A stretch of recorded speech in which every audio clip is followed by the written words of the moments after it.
قیامت تک حضور کا ذکر بلند رہے گا۔ لیکن وہ خوش نصیب ہے، وہ سعادت مند ہے شخص جو حضور علیہ السلام کا ذکر خیر کرے، حضور کی شان و عظمت کو بیان کرے، حضور کے معجزات کو بیان کرے، آپ علیہ السلام کی سیرت طیبہ کو، حیات مبارکہ کو خوبصورت انداز میں بیان کرے۔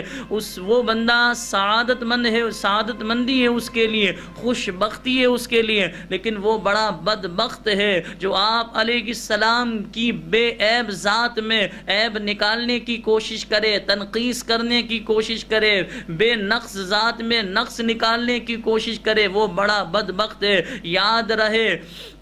کہ اس طرح حضور علیہ السلام کی شان میں بے ادبی کرنے، گستاخی کرنے سے ہمارے آقا کی شان گھٹ نہیں جائے گی۔ یاد رہے اعلیٰ حضرت فرماتے ہیں مٹ گئے مٹتے ہیں مٹ جائیں گے آدھا تیرے۔ آدھا یہ عدو کی جمع ہے، عدو کا معنی دشمن۔ مٹ گئے مٹتے ہیں مٹ جائیں گے آدھا تیرے، نہ مٹا ہے نہ مٹے گا کبھی چرچا تیرا۔ حضور کا بلند حضور کا ذکر جو ہے تا قیامت بلند ہوتا رہے گا، حضور کے درجات میں اضافہ ہوتا رہے گا، حضور سے محبت کرنے والے جو ہے دنیا میں آتے رہیں گے، حضور کا ذکر خیر کرتے رہیں گے۔ لیکن یہ بدبخت، ان بدبختوں پر اللہ کا قہر نازل ہوگا جو یہ گستاخانہ خاکوں کی نمائش کریں گے، ان پر اللہ کا عذاب نازل ہوگا، یہ نیست و نابود ہوں گے، یہ دنیا میں بھی پریشان رہیں گے اور آخرت میں بھی اللہ کی پکڑ میں آئیں گے۔ میں آپ کو ایک واقعہ سناتا ہوں کہ گستاخ رسول کو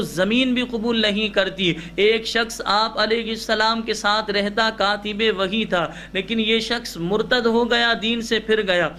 اب اس کا انتقال ہوا، مرنے کے بعد لوگوں نے اسے دفنایا، دفنانے کے بعد دوسرے دن آئے، دیکھا لاش باہر پڑی ہوئی ہے۔ لوگوں نے سوچا یہ محمد صلی اللہ علیہ وسلم کے پاس سے بھاگ کر آیا ہے، تو لہٰذا محمد صلی اللہ علیہ وسلم اور ان کے ساتھیوں نے یہ کام کیا ہوگا، اسے قبر سے نکال کر باہر پھینک دیا ہوگا۔ لوگوں نے گہرا گڑھا کیا اور گڑھا کرنے کے بعد جو اسے دفنا کر چلے گئے، یہ سوچ کر کہ اب یہ لوگ نہیں نکال سکیں گے، لہٰذا دوسرے دن آئے، دوبارہ زمین نے جو ہے باہر نکال کر پھینک دیا۔ پھر انہوں نے یہی بات سوچی کہ محمد صلی اللہ علیہ وسلم اور ان کے ساتھیوں نے یہ کیا ہوگا، اب کی بار بہت زیادہ جو ہے گھڑا کیا، انہوں نے بہت بڑا گڈھا کیا اور اس کے بعد اسے دفنایا۔ دفنانے کے بعد کہا کہ اب یہ لوگ نہیں نکال سکتے۔ جب تیسرے روز صبح یہ آئے، دیکھا زمین نے اسے باہر نکال کر پھینکا ہوا ہے، تو یہ سمجھ گئے کہ یہ کام محمد صلی اللہ علیہ وسلم اور ان کے ساتھیوں نے نہیں کیا،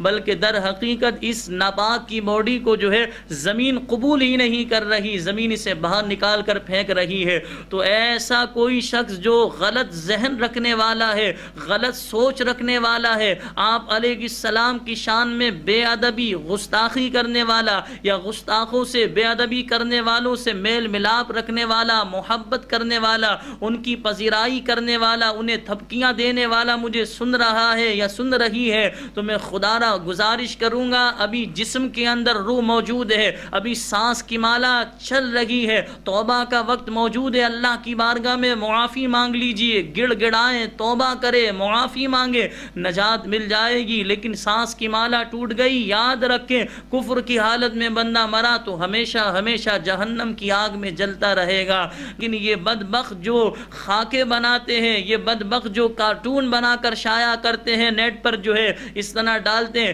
اس سے ہمارے آقا علیہ السلام کی ذات کو کوئی نقصان نہیں، مذہب اسلام کو کوئی نقصان نہیں، لیکن مسلمانوں کے جذبات سے کھیلتے ہیں، مسلمانوں کو اذیت و تکلیف ہوتی ہے، تو لہذا ہم سب کچھ برداشت کر سکتے ہیں، لیکن اپنے نبی محمد صلی اللہ علیہ وسلم کی توہین برداشت نہیں کر سکتے۔ اور میں آپ کو یہاں یہ بات بھی بتاؤں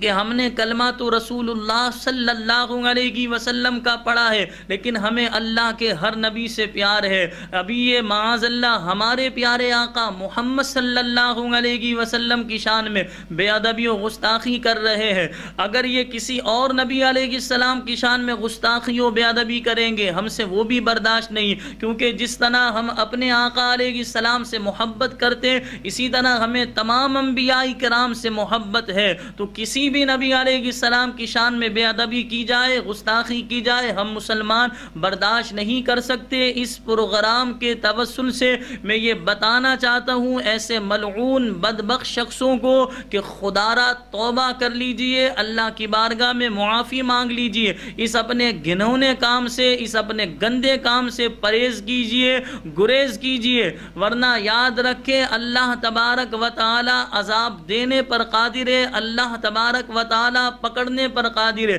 جب اللہ تبارک و تعالی نے پکڑا تو اللہ کی پکڑ سے بچ نہیں سکتے۔ اللہ کریم کی بارگاہ میں دعا ہے جب بھی ہم حضور کا ذکر کریں یا حضور علیہ السلام کے صحابی یا کسی ولی کا یا کسی نبی علیہ السلام کا ذکر کریں، خیر ہی کے ساتھ کریں، شر سے اللہ ہمیں بچائے، اللہ ہمارے ذہنوں کو مثبت رکھے، منفی ذہن رکھنے سے اللہ ہمیں بچائے، اللہ ہمیں فضائل و مناقب بیان کرنے والا ہی بنائے، عظمت و شان بیان کرنے والا ہی بنائے، بے ادبی گستاخی کرنے سے اللہ پاک مجھے بھی، ہماری نسلوں کو بھی، تمام مسلمانوں، تمام لوگوں کو بچائے۔ وآخر دعوانا ان الحمد للہ رب العالمین۔